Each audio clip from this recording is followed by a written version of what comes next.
Matt, your first NCAA tournament match as a coach here, just how did it live up to just your expectations, crowd-wise and everything? Horse never disappoints, you know. It's always different NCAA because it's you have to share. You know, you got to play well with others, you know. And I thought High Point bringing the band was a cool touch for them. I thought that gave them some confidence and made it feel weird in our gym to have that many people cheering against us with loud instruments.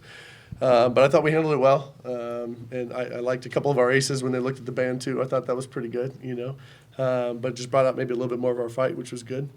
But I'm just really happy for these guys, you know. I think anytime you can win a postseason match, it's a big deal. And when you can do it at home, it's even sweeter. So it just gives us a chance to try to do something that's pretty tough to do, you know, and win the next one. So Brian is excellent at High Point. I think he does such a good job coaching his team. This is the second year in a row where we've played them in the postseason.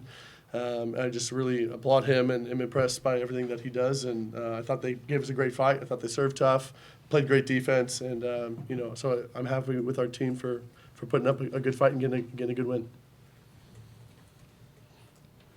Not a lot of offense in the first set. How do you think the team reacts to sets like that where it's pretty ugly? Yeah, ask Dalton. I have no idea.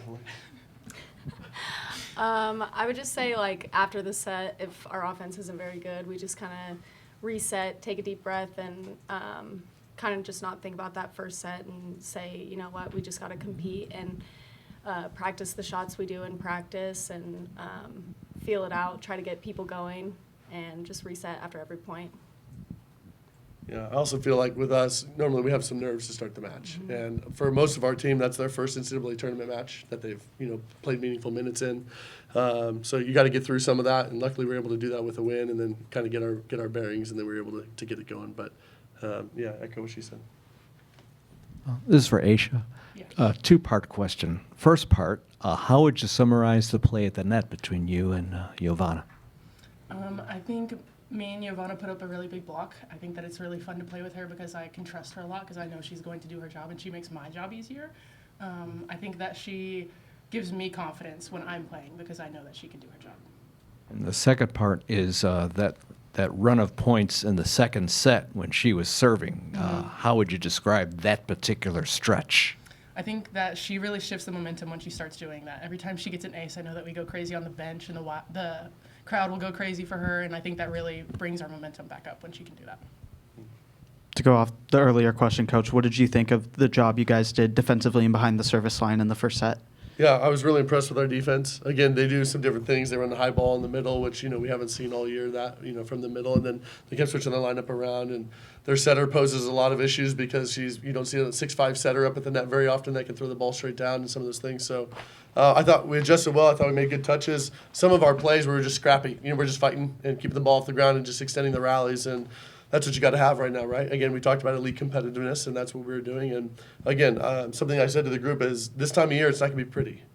Right, like you're not just going to have clean offense all the time, and it's just going to feel good all the time. Like it's going to be stressful. So how do you handle that stress? And I thought for us, we responded well after the first set, and we just kept grinding away and finding ways to get points. So then, middle of the second set, you went to the 6-2. What did you see there?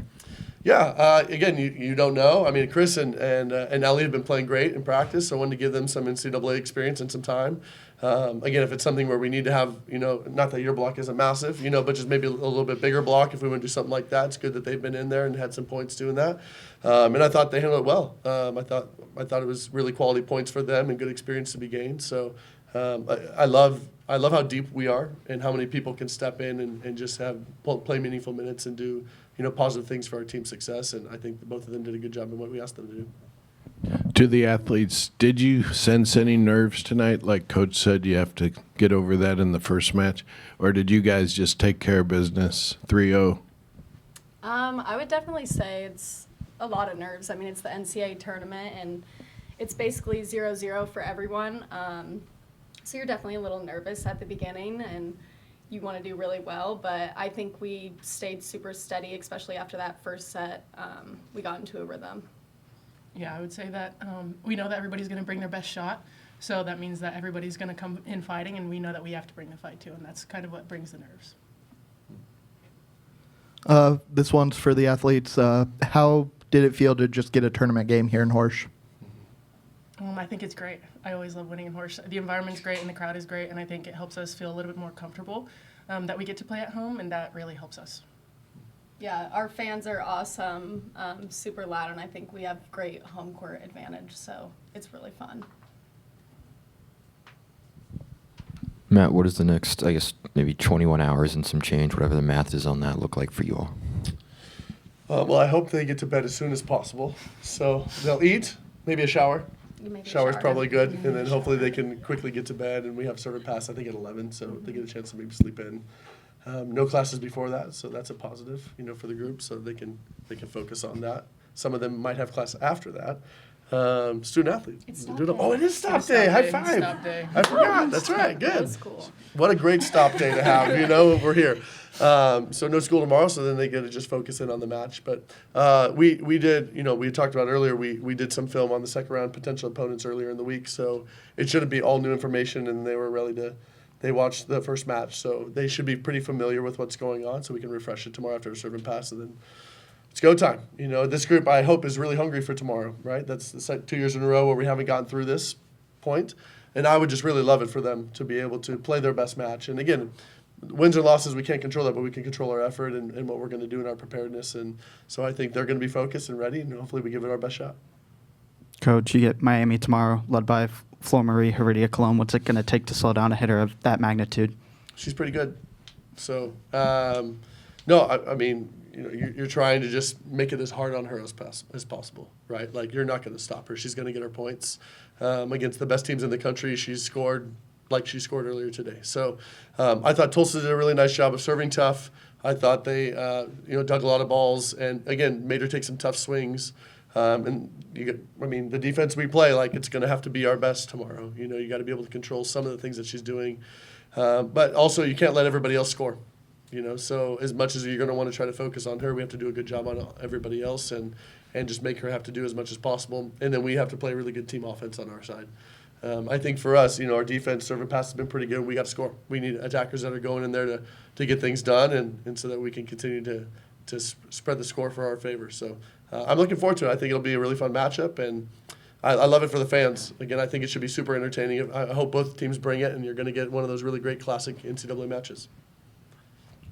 Matt, this is your first year here, but you're well aware of what has happened in the second round the last 2 years. Was it the returning players who kind of filled you in on that, or did you do your homework on that? How did that come about with your awareness of all that? I think I watched both live the last 2 years. So at Oregon, we would play Thursday, Friday, and I'm pretty sure those matches were Friday, Sunday, or Friday, Saturday. So I was able to. I was off on Saturday and getting ready for the Sweet 16 while watching them play. And those were great matches. I mean, really, against Penn State and Florida, who are they were excellent teams, and Miami's another excellent team. And when you get to this time of year, you're going to be playing someone that's really good and feeling good, and you're going to have to just outplay them. You're going to have to be better, out-execute them. So, I'm aware, and then I've heard it from them. One of the team, we had some team goals this year, which when I first got the job, it was like that first conversation as a team, I think, right? Yeah. Where I said, okay, what are our goals? I had them all meet before they talked to me, and I said, what are we doing? How can I push you guys? What are we going towards? It's tough if I want them to go to the Sweet 16, they're not really interested in it, right? And one of the things that they said is they wanted to get past that second round. That was a big thing for them, is to be able to get to that third round. So I'm proud of them to be able to fight as hard as we did throughout the season. We were never perfect, but we were always trying to become our best. And it gave us a position to be able to host, which we really like playing in Horsch. So that's an advantage for sure that they've earned. And now they're going to play a really tough team again for the third year in a row in the second round at Horsch.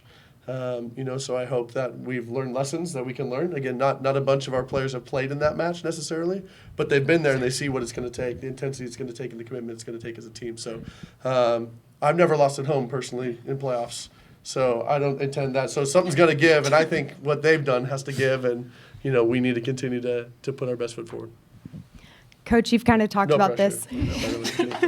You've kind of talked about this just now, but you or players, what are you most proud of with this team this season and, after opening the tournament the way you guys did?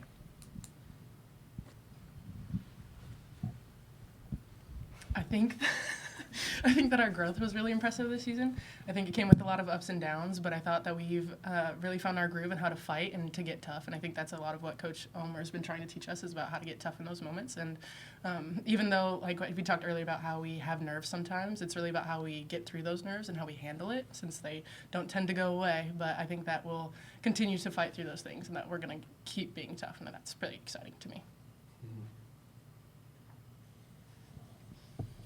LeBon had a stretch at the end of the second set where she had a kill and then a diving dig a few points later. What did you make of that? Selena's a really good volleyball player. She's battled injuries a bunch this year for us, so she's feeling pretty good right now. So we have 3 lefts, that have done really nice things for us, in Swanson and LeBon and Grace Nelson. So I think it's just a matter of who's there that day, who's the best matchup, what they bring. But trying to find ways to get Selena and Grace on the court as much as possible. They just bring a lot of ball control and effort on defense. They're crafty with their attack. But you want Ryan Swanson out there to be able to bang balls over the block and side us out like she does. So it was nice to be able to see everybody go to work tonight and see, again, get everybody's feet wet. And again, we're gonna need everybody tomorrow to come out on top. Thanks, y'all. Thank you, everybody. Thank Appreciate you. it. Our point will be in next.